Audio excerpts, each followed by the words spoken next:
From a crash to a bounce in Japan's Nikkei and a major shift in TV industry, here's a roundup of all the top business stories from the world of business and finance in the numbers this week.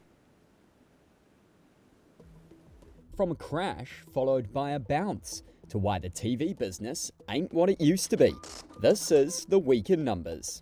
About 13% was the plunge in Japan's Nikkei stock index on Monday, among the worst falls in a day of global market turmoil. The slide was triggered by worries over a US recession, but by week's end, the losses had been largely recovered as new numbers eased fears over a downturn. Wells Fargo strategist Scott Wren was among those to argue the economic fears were always overblown. What you're going to see in coming weeks is data, whether it's earnings, whether it's economic data that says, yes, the economy is slowing, the labor market's weakening, but they're not weakening or slowing substantially.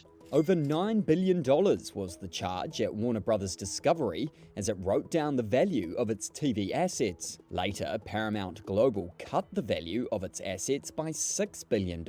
Both are suffering as traditional cable TV business declines.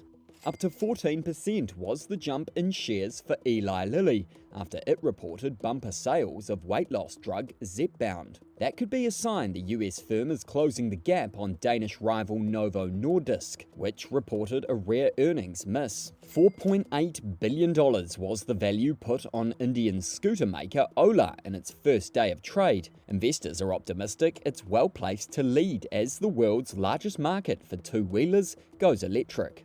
And $6 million is how much money Qantas is cutting off the exit pay for former boss Alan Joyce. That's after a damning report blamed him for alienating customers, staff and shareholders.